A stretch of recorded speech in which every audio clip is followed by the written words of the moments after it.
예, 오늘 이 말씀은 주기도문입니다. 그래서 기도를 배우라라는 말씀을 전하겠습니다. 예수님께서 기도를 가르치실 때 제자들이 예수님께 기도를 가르쳐 주십시오라고 했습니다.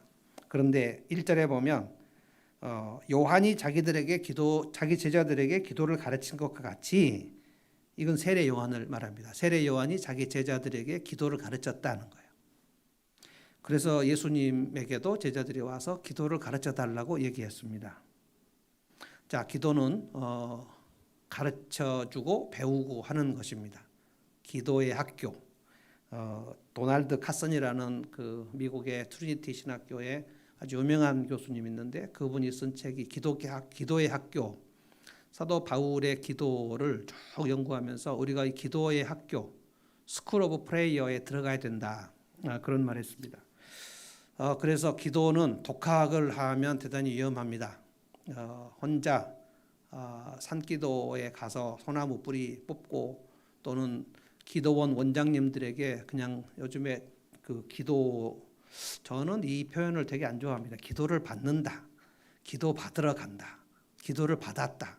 여러분, 기도는 하나님께 올리는 것인데 기도를 받는다.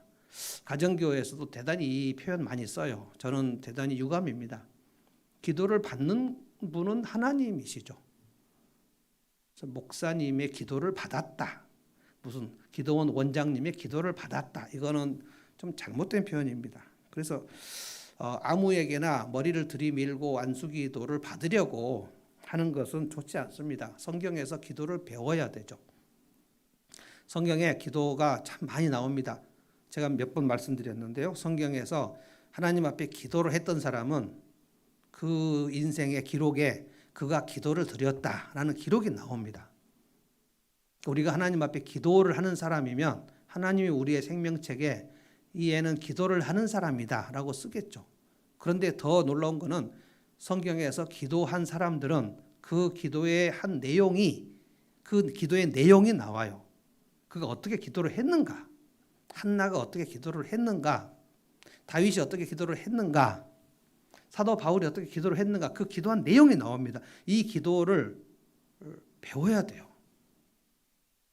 예수님 제자들이 예수님 기도를 가르쳐 주십시오 라고 했잖아요. 그래서 기도는 독학을 하면 안 된다. 기도를 잘못 배우면 거기서부터 이단이 됩니다. 저는 말씀보다 기도를 더 많이 하는 사람들은 대단히 위험하다. 말씀보다 봉사를 많이 하는 사람도 대단히 위험하지만, 말씀보다 기도를 더 많이 하고 그가 영적으로 아직 미숙한데 초자연적 은사를 많이 받고 이러면 대단히 위험해집니다. 교회 안에서 큰 문제를 일으키는 사람이 돼요. 가장 중요한 건 말씀입니다. 예수님께서 이렇게 기도를 하지 말라고 한 것은 이제 마태복음에서, 이 내용이 이제 산성보훈하고 같은 내용이기 때문에 마태복음 5장, 6장, 7장에서 얘기하시기를 기도를 이렇게 하면 안 된다고 첫 번째 얘기한 것이, 사람에게 보이려고 기도하면 안 된다. 그게 외식하는 기도다. 바리새인들이 많이 했다. 그들은 사람들이 보이는 데서 기도, 금식, 구제 이걸 했습니다. 내가 얼마나 영적으로 뛰어난 사람인가를 보이려는 의도, 이거는 외식입니다. 외식.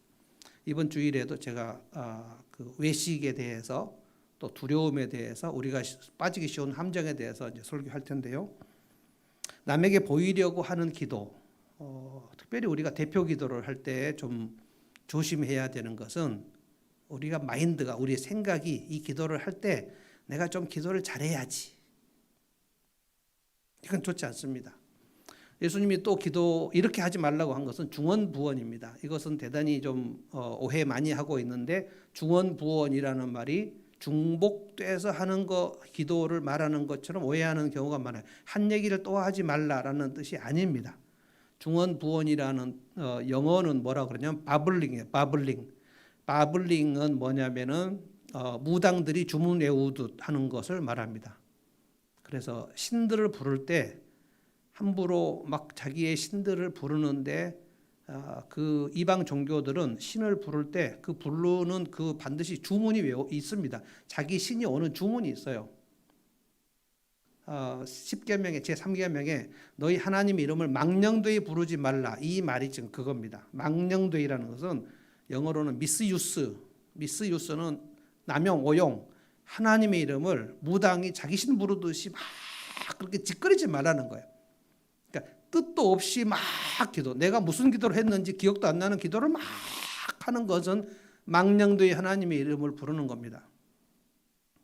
외식하지 말라, 중언부언하지 말라, 그리고 야고보서에 보면 정욕으로 쓰려고 잘못 기도하지 말라. 이게 이제 대단히 중요합니다. 그래서 오늘 기도를 잘 배워야 됩니다. 이 짧은 시간에 얼마큼 배울지는 모르겠는데 예수님께서 2절에 보면 너희는 기도할 때 이렇게 하라. 이거 조금 허우링이 안 나거나 또 에코가 안 나게 조금 만들어 주세요. 이렇게 기도하라 하면서 아버지여라고 했어요. 예수님도 하나님께 기도했습니다. 아버지, 아버지, 아바라는 말이 아빠, 진짜 우리말도 아빠, 히브리어도 아빠. 그래서 친아들이 아빠에게 할 때 아빠 하는 말이 예수님이 그 말씀을 줬죠. 예수님은 진짜 친아들이시니까 아빠라고 했는데 아버지여, 하나님 아버지께 기도하는 겁니다. 우리 이제 선교단체 중에서 어떤 분들은 예수님께 기도를 하는 경우도 있고 성령님께 기도를 하는 경우도 있는데 일반적으로 기도는 하나님 아버지께 예수님의 이름으로 성령을 의지하여 이렇게 하는 겁니다. 하나님 아버지, 아버지에게 자녀가 가듯이 하라라고 했고 10절부터 보면 아버지에게 아이가 생선 달라고 하면 뱀을 줄 아버지가 있겠느냐.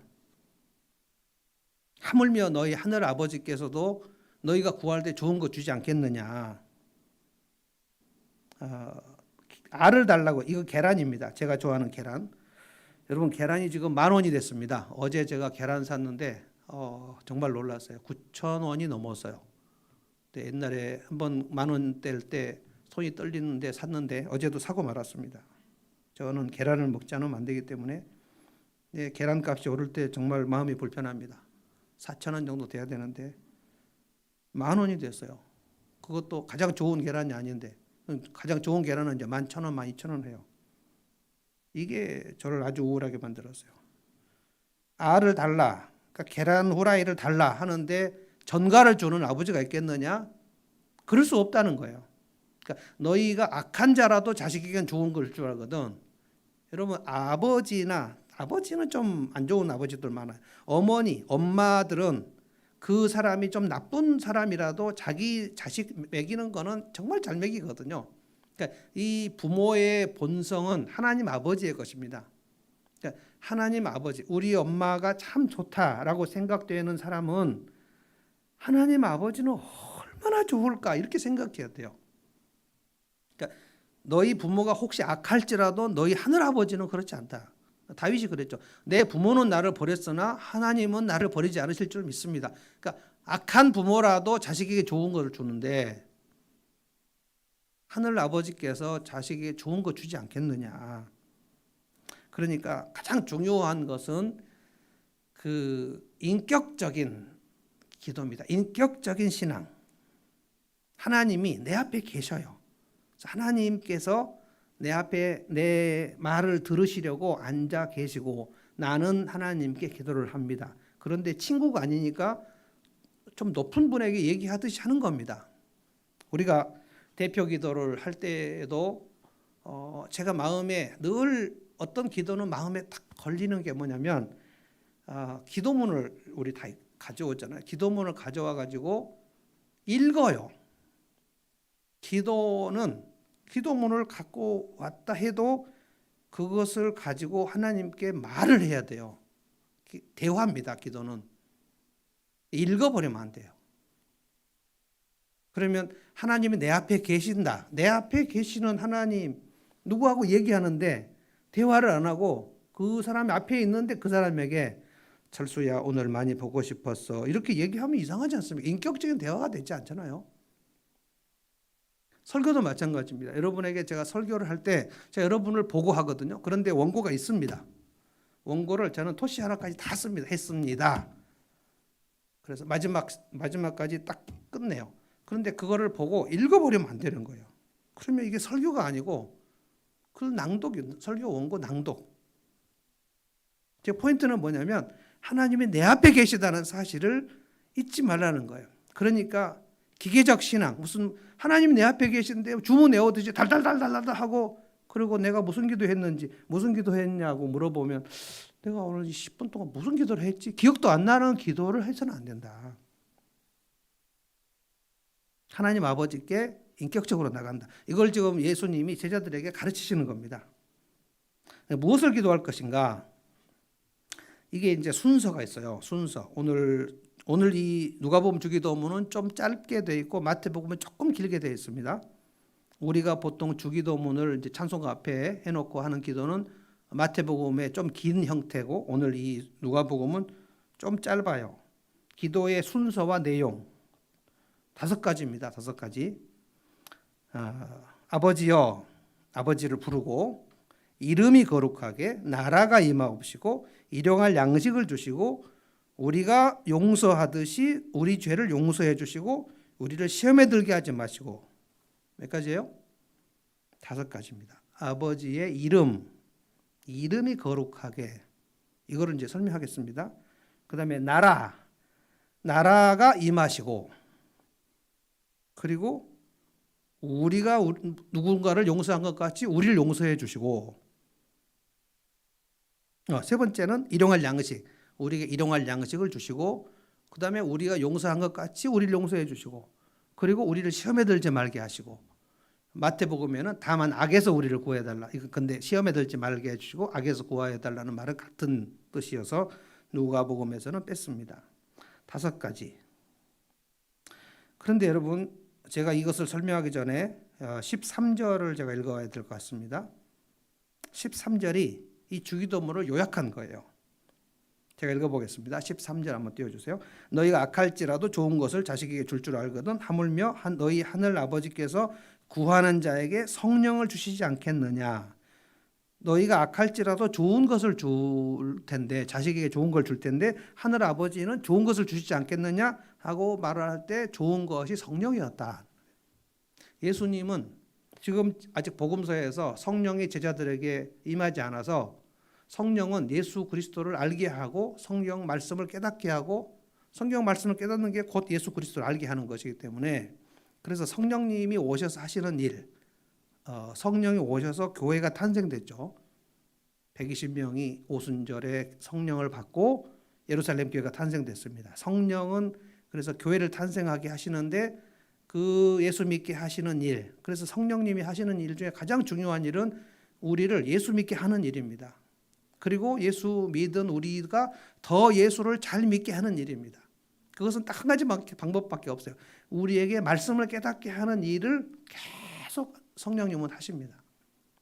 성령을 구하라 하는 거예요. 그래서 예수님이 승천하시고 난 다음에 120명의 제자들이 간절히 오직 하나만 기도했어요. 성령을 구했어요. 그랬더니 10일 후에 성령이 오셨죠. 성령이 오심으로써 제자들은 비로소 사도가 됐습니다. 성령이 오시기 전까지는 정말 놀라운 거는 베드로가 성령이 오시기 전까지는 예수님의 부활을 목격하고도 능력이 없었습니다. 예수님의 부활 빈 무덤을 보고 그리고 베드로가 뭐라고 그랬냐면 나는 고기 잡으러 갈 테니까 나 따라갈 사람 따라가자. 그래서 갈릴리 바다로 고기 잡으러 갔어요. 예수님의 부활을 봤으면 바로 예루살렘으로 뛰쳐나가야 되는데 그러니까 예수님의 부활을 목격하는 것이 능력이 나왔는가? 그렇지 않아요. 예수님이 너희가 내 부활을 목격하면 권능을 받는다고 하시지 않았어요. 부활하시고 성천하시고 예수님이 약속하신 성령이 오시니까 그때 권능이 생겼고 그때 예수님이 하나님의 아들이라고 증인이 될 능력이 생겼고 그때 예수님이 말씀해 주신 3년 동안 예수님이 말씀하시게 다 생각이 나버렸어요. 그러니까 성령이 우리에게 임하지 않고서는 이 주기도문을 할 수도 없고 하기도 싫고 깨달을 수도 없어요. 결국은 성령을 구하라는 거예요. 이 주기도문의 5가지의 내용을 통틀어서 꽉 짜서 하나로 딱 묶으면 성령을 구하라는 거예요. 성령을 구해서 내가 성령의 소욕을 따라 살게 되면 이 모든 기도는 다 응답이 된다. 첫 번째로 성령을 구하는 기도가 뭐냐? 아버지의 이름을 거룩하게. 가장 중요하다는 거예요. 그러니까 세 번째는 뭐냐면 일용할 양식인데, 일용할 양식, 내게 필요한 것들을 먼저 구하지 않게 돼 있어요. 아버지의 이름이 거룩하게. 다시 말하면 아버지의 이름을 높이는 기도를 하라는 거예요. 이게 찬양입니다. 오늘 어떤 분이 제 페이스북에 포스팅을 했는데, 제 친구의 친구가 했는데, 찬양이란 무엇인가? 찬양은 찬송인가? 그러면 찬양은 뭐고 찬송은 뭡니까? 찬송은 음악으로 하는 찬양이고요. 찬양은 우리 말로도 하고 마음으로도 하는 것이 찬양입니다. 그러니까 찬양은 훨씬 넓은 거고, 찬송은 그 찬양을 노래로 하는 거예요. 그래서 사실 찬송팀이라고 해야 맞아요. 찬양이 뭐냐면 아버지의 이름을 높이는 거예요. 어떻게 하는 게 아버지의 이름을 높이는 겁니까? 아버지의 이름이 이 땅에서 가장 높인 바 되려면 최소한 아버지의 이름을 욕되게 하지 않아야 되죠. 그러니까 성도가 하나님의 자녀이면 하나님의 자녀가 아버지의 성품을 닮아가는 것이 가장 아버지 이름을 높이는 겁니다. 그러니까 내가 삶이 변화가 안 되면 그것 자체가 아버지 이름을 욕되게 하는 거예요. 지금 대한민국 교회가 아버지의 이름을 많이 욕되게 하고 있습니다. 그러니까 이것이 이제 하나님 아버지를 영광을 돌린다, 영광을 드러낸다 하는 건데, 하나님이 영광을 드러내는 것은 올림픽 금메달을 따는 게 아닙니다. 전교 1등 하는 게 아니에요. 그것은 그냥 1등 한 거예요. 1등 해서 참 좋은 거고 공부 잘한 거예요. 근데 그것이 곧 아버지 영광을 돌리는 게 아니에요. 아버지가 1등이시기 때문에 하나님 아버지 영광을 돌린다는 것은 하나님 아버지의 어떤 모습이, 성품이나 어떤 형상이 나를 통해서 드러나야 돼요. 그래서 지금 교회가 세상의 걱정거리가 되어버리는 것은 정말 아버지 이름을 욕되게 하는 겁니다. 기독교 한국교회, 특별히 개신교, 이제는 이 우리나라 사회에서 천주교하고 개신교를 구분해서 보기 시작했어요.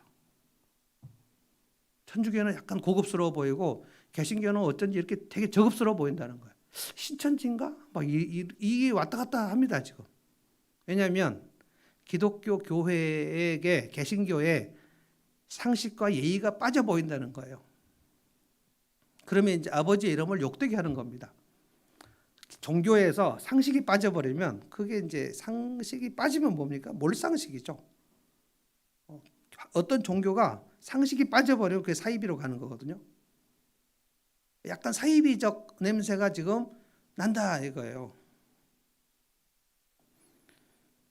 그래서 그 풀러 신학교, 우리 복음주에서 미국에서 참 좋은 신학교 풀러 신학교인데, 거기에 학장이셨던 리차드 마우라는 사람이 쓴 책이 무례한 기독교라는 책이 있습니다. 무례한 기독교. 아마 우리 한국 교회를 가리키는 것 같습니다. 미국에도 이제 그런 무례한 기독교인들이 있어서, 그런데 그 책의 정확한 내용은 뭐냐면 시민의식이 상실된 기독교를 말합니다. 공공의식, 시민의식. 그래서 다시 말하면 이웃사랑이 빠진 기독교의 모습, 자기들이 이기적인 것처럼 보이고 그냥 교회의 운영에만 급급하고, 그래서 세상에 빛과 소금이 되지 못하는 그런 기독교, 이게 이제 무례한 기독교입니다. 그리고 남의 종교, 남의 그 절이나 이런 힌두교 사원에 가가지고 막 거기서 찬송 부르고 이런 건 대단히 무례한 기독교입니다. 그게 이제 우리 요즘에 문제가 됐던 인터콥, BTJ, 백투 제루살렘, 예루살렘으로 돌아가는 운동. 원래 인터콥이 그것만을 한 건 아니고 원래 백투 제루살렘 운동은 따로 있었어요. 그런데 요즘에 이제 인터콥하고 그게 같이 돼가지고 대단히 상식이 빠진 기독교가 되어버렸습니다. 그래서 아버지 이름을 거룩하게 해달라는 것은 내 이름이 드러나는 게 아니고, 호랑이는 가족을 남기고 뭐 사람은 이름을 남기고, 그래서 내 이름을 남기는 것이 아니라 아버지의 이름을 내 삶에서 높이게 해달라고, 그래서 아버지의 성품이 나를 통해서 드러나게 해달라는 기도, 이겁니다. 그다음에 이제 아버지의 나라. 나라는 뭡니까? 나라. 여러분이 이 나라라는 헬라어를 이제 아시죠? 바실레이아. 바실레이아라는 거, 나라에 임하옵시며, 나라는 왕권, 통치권, 다스리는 권세를 말합니다. 예수님이 하나님 나라가 임했다. 그러면 하나님의 나라가 임하면 예수 그리스도의 권세와 예수님의 다스림이 들어가는 거죠. 그러면 여러분 아시죠? 그러면 그 사람의 치유와 회복이 일어나는 것입니다. 그래서 나라가 임하게 되라는 것은 예수님이 왕 되심이 내 삶에 완전히 드러나게 되라는 거예요. 주님은 왕이시고 나는 주님의 종인 것을 알게 해달라. 그러면 나라가 임하게 해달라는 기도는 다시 말하면 내가 예수님의 말씀에 완전히 순종하게 해달라는 겁니다. 나를 통치해 주시고 나를 통제해 주시고 내가 마귀의 조종을 받지 않도록 나를 다스려 주십시오. 아버지의 계명에 순종하게 해 주십시오. 그런데 이제 바실레이아는 교회라는 에클레시아, 교회는 에클레시아인데요. 바실레이아 나라는 교회보다 큽니다. 하나님의 나라는 교회 안에만 있지는 않아요. 교회 바깥에도 있어요. 그러니까 내가 교회 안에서 하나님의 통치를 받는 예배를 드리고 말씀으로 변화되는 일이 있음과 동시에 내 직장과 내 사회가 하나님의 나라가 임하게 해달라는 것은 그 사회의 빛을 나를 통해서 하나님의 빛을 비추게 해달라는 거예요. 이 기도가 필요합니다. 아버지의 나라. 예수님이 마태복음 6장에 뭐라고 했죠? 먼저 그의 나라와 그의 의를 구하라 그랬죠. 그 나라입니다. 그의 나라를 구하라 하는 거예요. 그 나라를 구해. 그것은 내가 예수님의 순종을, 예수님의 말씀에 순종하는 사람이 되게 해주시고 나를 통해서 주님의 나라가 확장되게 해달라는 기도입니다. 그래서 아버지의 이름과 아버지의 나라. 먼저 그의 나라를 구하면, 그리하면 마태복음 6장 33절에 뭐라고 약속하셨죠? 이 모든 것을 너에게 더하시겠다 그랬죠. 이 모든 것이 뭐냐면 세 번째 기도할 일용할 양식입니다. 아버지의 이름을 거룩하게 하시고 아버지의 나라가 임하옵시고 일용할 양식, 오늘날 우리에게 이날마다 일용할 양식, 데일리 브레드. 일용할 양식은 뭡니까? 내 생계, 내 사업, 내 학업, 내 진로, 내 직장, 내 자녀 이런 거 다 구하는 겁니다. 그런데 이거 몇 번째로 구해요? 세 번째로 구하는 겁니다. 아버지의 이름을 먼저 구하고 아버지의 나라를 구하고, 그래서 이걸 말씀을 드렸어요. 내가 주님 앞에 순종하게 해달라는 것이 먼저예요. 순종이 있고 나서 그 다음에 내 자식, 내 직장, 내 생계, 내 비즈니스 이거 구하는 겁니다. 그러니까 순종이 먼저고 그 다음에 필요한 것 다 하는 거예요.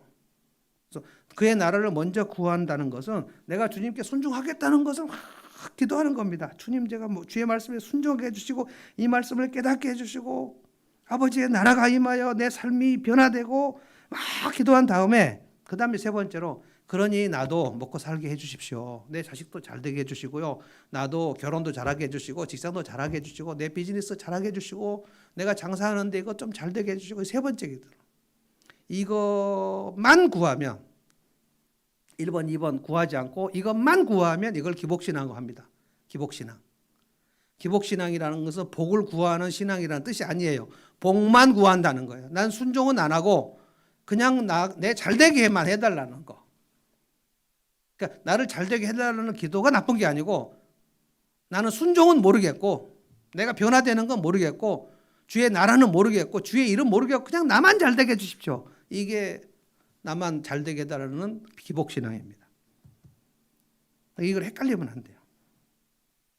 기복신앙은 5가지 중에서 그것만 구하는 거예요. 4번째, 5번째도 있는데 이것도 안 구하고 그냥 3번만 기도하는 거예요. 3번만.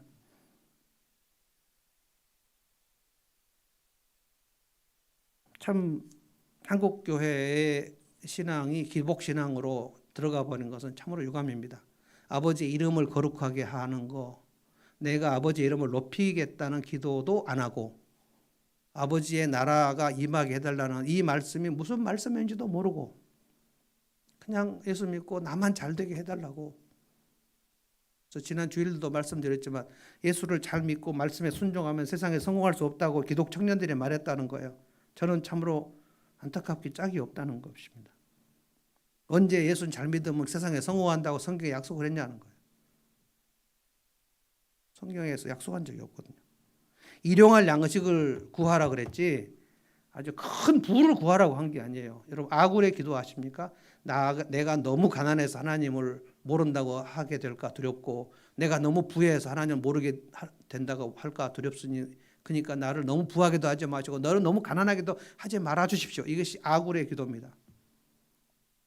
그러니까 일용할 양식을 구하라는 거예요.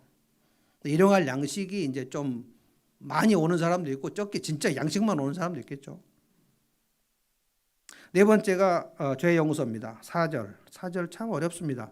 우리가 우리에게 죄 지은 모든 사람을 용서하오니 우리 죄도 사하여 주옵시고. 조건절처럼 되어 있죠. 그러니까 우리가 누군가를 용서하는 것과 하나님이 우리의 죄를 용서하는 것이 타이트하게 묶여 있어요. 그런데 사실은 내가 이 사람의 죄를 용서할까 말까 하기 전에 이미 하나님이 우리 죄를 다 용서해 주셨죠. 예수님은 우리의 죄값을, 예수 믿는다는 것은 뭡니까? 예수님이 내 죄값을 다 치르셨어. 십자가 위에서 다 이루었다. 다 이루었다 뭐죠? All paid, tetelestai. 이게 돌아가시 아버지여 내 영혼을 아버지의 손에 맡기나이다 하고 마지막 말씀하시기 직전에 하신 말씀이 다 이루었다 라고 얘기하신 거예요. All paid. 그게 뭡니까? 죄값을, 이제 예수 믿을 사람들의 죄값을 내가 다 치렀다는 거예요. 더 이상 죄값을 치를 수가 없어요. 예수를 믿는다는 것은 내가 내 죄가 있는데 내 죄값을 예수님이 치르셨다. 이걸 믿는 게 예수 믿는 거거든요. 그러니까 예수를 믿는 거는 이미 내 죄를 다 사하셨어요. 현재, 과거, 미래 다 죄를 다 사하셨어요. 예수 믿고 앞으로도 우리는 죄 지을 가능성이 100%입니다. 그런데 그거 다 회개하지도 못하고 죽을 건데 걱정하지 말 것은 죄는 다 죄값을 지불해야 되는데 죄값은 사망이라 그랬어요. 그러니까 죄 하나만 있어도 다 지옥 가는 겁니다. 그런데 그것을 다 치르셨다. 그리고 너는 이것을 믿어라는, 이게 예수 믿는 거거든요. 이걸 안 믿는 거죠.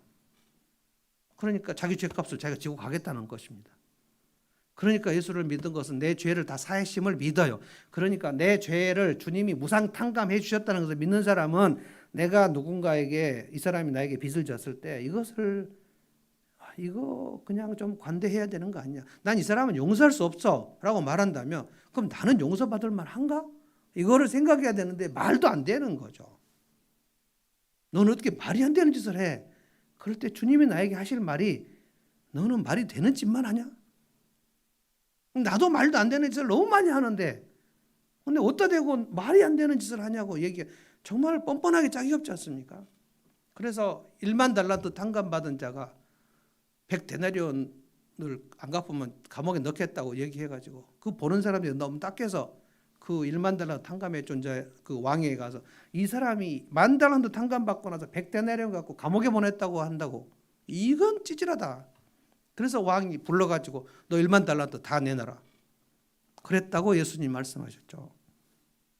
그러니까 이 용서의 기도는 이겁니다. 주님, 내가 이렇게 큰 죄를 용서받았으니 나도 이제 그 사람을 그냥 용서하게 해주십시오. 내가 용서의 용량을 넓히게 해주십시오.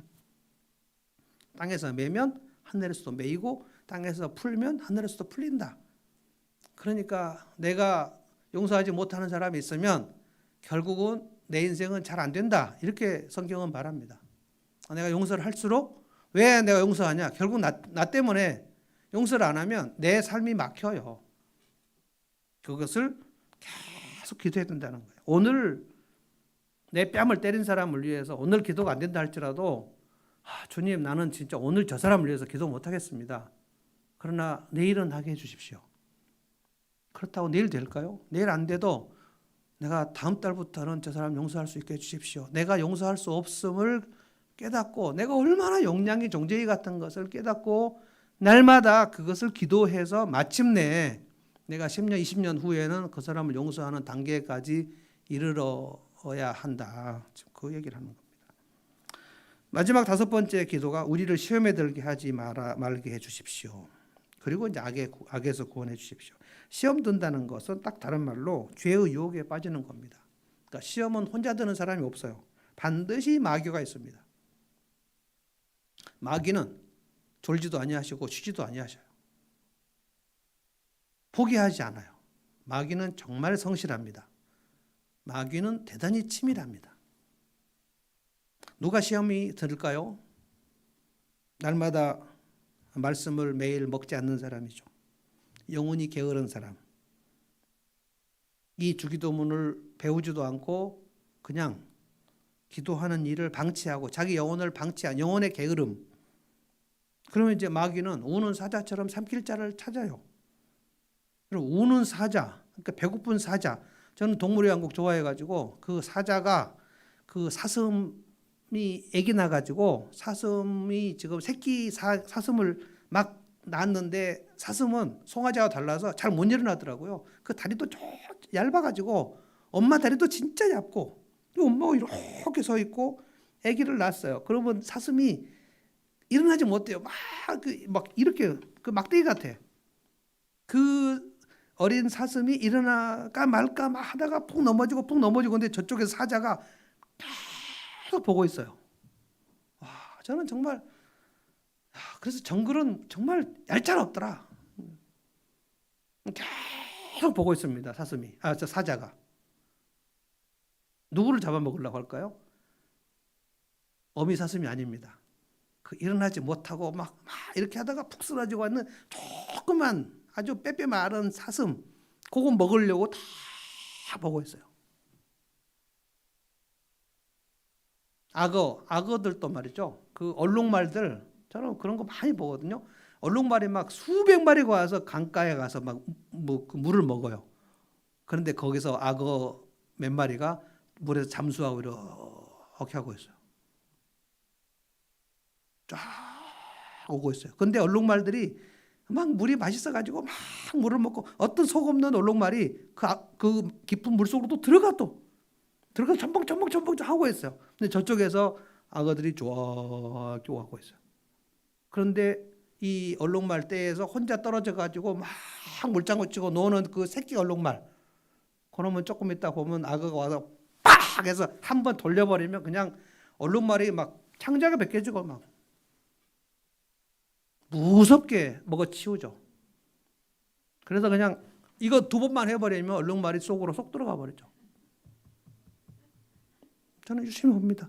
와, 마귀가 영혼을 낚아챌 때 저렇게 낚아채겠다. 정신없는 놈들은 다 마귀가 채갑니다. 그런데 놀라운 것은 마귀가 채가서 삼켰는데도 자기가 삼키움을 당한 것지도 몰라. 그래서 그냥 원래 이 세상은 이런가 봐 이렇게 생각하고 있어요. 왜 이렇게 살기가 어렵고, 왜 이렇게 나는 직장이 어렵고, 왜 이렇게 집에 가도 힘들고, 직장 가도 힘들고, 졸업했는데도 힘들고, 졸업 안 해도 힘들고, 애기 낳아도 힘들고, 애기를 못 낳아도 힘들고, 결혼해도 힘들고, 결혼 못 해도 힘들고, 20대나 힘든가 했더니 30대는 더 힘들고. 이제 50 들어오신 목사님들에게 제가 얘기합니다. 앞으로 10년 동안 진짜 힘들 거다. 중학교, 고등학교, 대학교 보내야 되거든요. 저도 50대 정말 힘들었어요. 60 되고 나니까 이제 혜진이 대현이 다 대학을 다 졸업하고 나니까 돈 벌고 막 이러니까 오히려 용돈 주고 60 되니까 진짜 좋은 것 같아요. 그런데 이제 좀 여기저기 아프죠. 이제. 그냥 편한 세상이 없어요. 마귀는 우는 사자처럼 삼킬 자를 찾는다라고 했는데 우리가 넉넉히 있으면 시험에 드는 겁니다. 시험에 든다는 것은 뭡니까? 그냥 왜 이렇게 근심이 많아지는지, 왜 이렇게 삶이 짜증이 많아지는지, 왜 이렇게 성경을 읽기가 싫은 것인지. 시험에 든 사람은 일단 성경 읽기가 싫거든요. 시험에 든 사람은 예배가 싫고요. 영적 그 액티비티, 이게 정말 싫어요. 찬송도 한번 부르면 끝나야 되는데 목사는 또 하자 그러고 막 후렴을 또 하자 그러고 막 정우성 집사님도 오늘 또 하고 막 이러면 진짜 그 영적으로 못인 사람들은 진짜 정 집사 진짜 그 후렴을 왜 자꾸 해? 왜 합니까? 그걸 한번 해갖고는 이게 막 그 갈망이 좀 한 번 더 했으면 좋겠어. 그래서 내 영혼이 확정되고 또 확정되고 싶은 거죠. 그런데 예배가 싫은 사람은 뭔 확정을 자꾸 저렇게 해. 제가 이 설교 준비하다가 안 되겠다. 하늘목교회 성도들 올해 최소 30기절 남성 훈련 시켜야 되겠다. 그러고 막 정신 차려 갖고 30기절 막 집어넣은 거예요. 그래서 이번 주 세 구절 기도하자. 여러분, 주님이 담임 목사에게 감동을 주실 때는 그 아멘하고 따라가야 돼요. 왜 또 막 성경 암송을 하자 그래? 막 미스바 목장에서 어떤 이거 허걱 막 하면서 막 허걱 뭐 드라마 바이블 하지, 음성 파일 하지, 또 암송하지, 막 바쁜데 목사님은 직장도 안 다니니까 맨날 책상에서 막 이것만 하자고 하나. 그런데 여러분, 신명기 6장 8절 보면 이 말씀을 네 손목에 메고 네 미간에 붙이고 네 집 문설주에 붙이고 바깥 대벌에 붙여서 잊지 말라는 말씀을 계속 했거든요. 그런데 이스라엘 백성들이 그거 안 해가지고 망했거든요. 말씀을 묵상하고 암송하고 하는 것이 아무것도 아닌 것 같지만, 여러분 매일 밥 먹으면 이 밥 먹으면 어디 근육이 생기고 이 밥 먹으면 어떤 영양가가 생기고 다 생각하면서 밥 먹습니까? 무슨 영양가가 어디로 들어가는지 모르고 그냥 맛있어서 그냥 계속 먹죠. 하루 3끼 먹는 거예요. 그런데 이거 먹는다고 뭐가 어떻게 돼? 하고 안 먹어보세요. 한 일주일. 그러면 정말 힘이 없는 겁니다. 그래서 말씀 암송하자 그럴 때 암송하고, 음성 파일 올리면 아멘으로 하고, 드라마 바이블 30분 읽고, 그거 다 해도요 절대 우리 인생 망하지 않습니다. 오늘 이 5가지 기도를 어떤 자세로 하라고 했냐면 5절부터 보면 떡 3덩이 얘기가 나오는데, 제가 설명하고 마치겠습니다. 밤중에 갑자기 친구가 배고파갖고 멀리서 찾아왔는데 보니까 떡을 먹일 것이 내게 아무것도 없어요. 그래서 앞집에 가가지고 문을 막 두드렸다는 거예요. 근데 이미 11시가 넘어가지고 애들하고 잠자리에 다 들었는데, 이 시간에 지금 남의 집 문 두드리기가 진짜 너무 명구스러운데, 그런데 두드려요 계속. 왜 그렇습니까? 친구가 지금 멀리서 왔는데 밥도 못 먹고 왔는데 우리 집에 먹을 것이 없어요. 그래서 미안한데 계속 두드려요. 앞집에. 그래서 왜 그러냐, 왜 이렇게 이 시간에 두드리냐. 그래서 얘기해. 내 친구가 멀리서 왔는데 지금 배가 고파서 죽겠는데 우리 집에 먹을 것이 없어서 떡 3덩이만 달라고. 계속 두드리니까 이 앞집에 사람이, 이 사람 진짜 짜증나고 지금 자야 되는데, 그런데 계속 두드리니까 이거 우리 애들 다 깨우면 좀 큰일 나니까 계속 두드리니까 그 두드리는 거 멈추게 해달라고 냉장고 열어갖고 떡 3덩이 주지 않겠냐. 너희들 기도 이 자세로 해라. 이 자세로. 그러니까 내가 친구를 먹이고 싶은데 친구는 배고파 죽겠는데 내가 먹을 것이 하나도 없어갖고 너무 안타깝고 절박해서 앞집 문을 밤 11시에 막 두드리는 그 심정으로, 이것이 강청하는 기도입니다. 이 기도. 그러니까 결국 뭡니까? 내가 성령을 받지 않고서는 이 기도를 할 수도 없고, 성령을 받지 않고서는 이대로 살 수도 없고, 아버지의 이름을 높이고 아버지의 나라가 내게 임하고, 그리고 내게 일용할 양식을 하나님 구하고, 내가 돈 벌면 됐지 뭐 때문에 구해 이렇게 하지 말고 구하라 하면 구하는 거예요. 그리고 내게 용서를 구해야 될 사람들을 용서하고, 주님이 나를 그렇게 용서하셨는데 나는 왜 이 사람을 이렇게 내치고 있을까? 나는 진짜 큰일 났다. 주님 성령을 주셔서 이 말씀을 깨닫게 하시고 내 용량을 넓혀 주십시오. 그리고 내가 마귀의 시험에 들려가지고 괜히 혼자 다운되고 어두워지지 않도록 도와주십시오. 말씀 암송하고, 너는 내게 부르짖으라. 내게 응답하겠고 네가 알지 못할 그거 비밀한 일을 내게 보이리라. 믿음이 없어 하나님을 기쁘시게 못하나니 하나님께 나아간 자는 반드시 그가 계신 것과 또한 그가 자기를 찾는 자들의 상 주시는 힘을 믿어야 할지니라. 믿음이 없으면 하나님을 기쁘시게 하지 못하는구나. 오늘 내가 믿음이 없어서 그렇구나. 계속 이렇게 영적인 활동을 해보자는 거예요. 그러면 코로나로 인해서 우울해지지 않습니다. 그러면 성령께서 그 사람을 인도하시죠. 성령이 이 사람을 인도하면 그것을 성경은 형통이라고 말했다는 거예요. 그것을 성경이 성공이라고 말했다는 거예요. 찬송 한번 하십시다. 찬양도 있고 찬송도 있는데 찬송을 하는 겁니다. 찬송. 뭘 할까요? 허무한 시절 할까요? 네? 뭘 해요? 확정되고 하자고요? 합시다. 모든 상황 속에서 이것을 계속 돌림 노래로 할까요? 좀 빨리 합시다.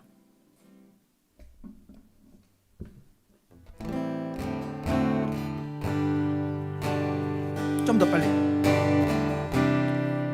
모든 상황 속에서 주를 찬양할지라, 주를 찬양할지라. 주는 너의 큰 상급, 주는 너의 큰 상급, 큰 도움이시라, 큰 도움이시라. 주의 얼굴 구할 때, 주의 얼굴 구할 때, 주의 영을 부으사, 주의 영을 부으사. 크신 사랑 안에서, 크신 사랑 안에서 주를 보게 하소서, 주를 보게 하소서. 내 영혼이 확정되고, 내 영혼이 확정되고, 확정되어 싸우니 믿음의 눈 들어 주를 바라봅니다. 내 영혼이 확정되고, 확정되어 싸우니 믿음의 눈 들어 주를 바라봅니다. 내 영혼이 확정되고, 내 영혼이 확정되고, 확정되어 싸우니 믿음의 눈 들어 주를 바라봅니다. 아멘. 내 영혼이 확정되고, 확정되어 싸우니 믿음의 눈 들어 주를 바라봅니다. 주를 찬양할 때, 주를 찬양할 때 주의 나라 이미 임했네. 주의 영원한 나라 주 보게 하소서. 주를 찬양할 때, 주를 찬양할 때 주의 나라 이미 임했네.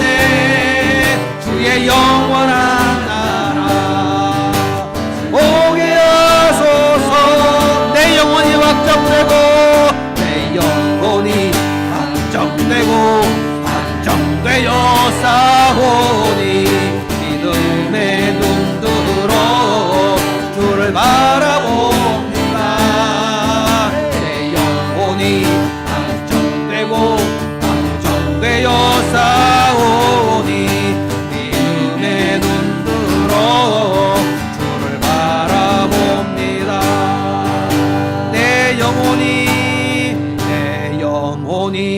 확정되고, 확정되어 싸우니 믿음의 눈 들어 주를 바라봅니다.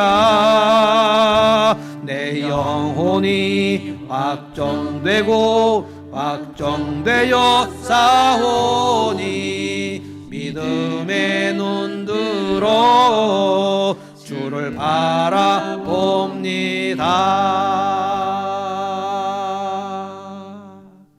아멘. 기도하겠습니다.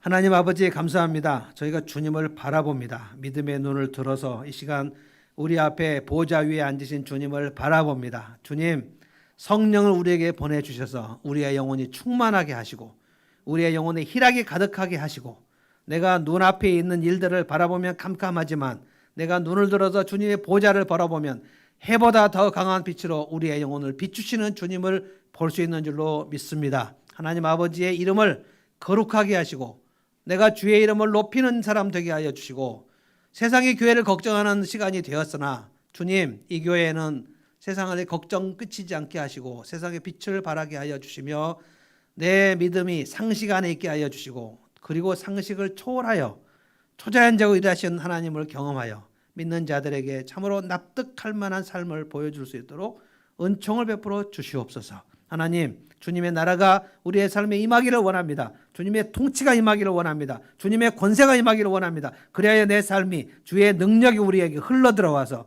우리의 삶이 변화되고 치유되는 역사가 있기를 원합니다. 우리의 직장도 변화되게 해주시고, 우리의 삶의 동료들도 우리에게 삶의 빛의 영향력을 받을 수 있도록 은총을 베풀어 주옵소서. 그리고 우리의 일용할 양식을 위해서 기도합니다. 우리의 비즈니스, 우리가 어떻게 해야 될지 모르겠습니다.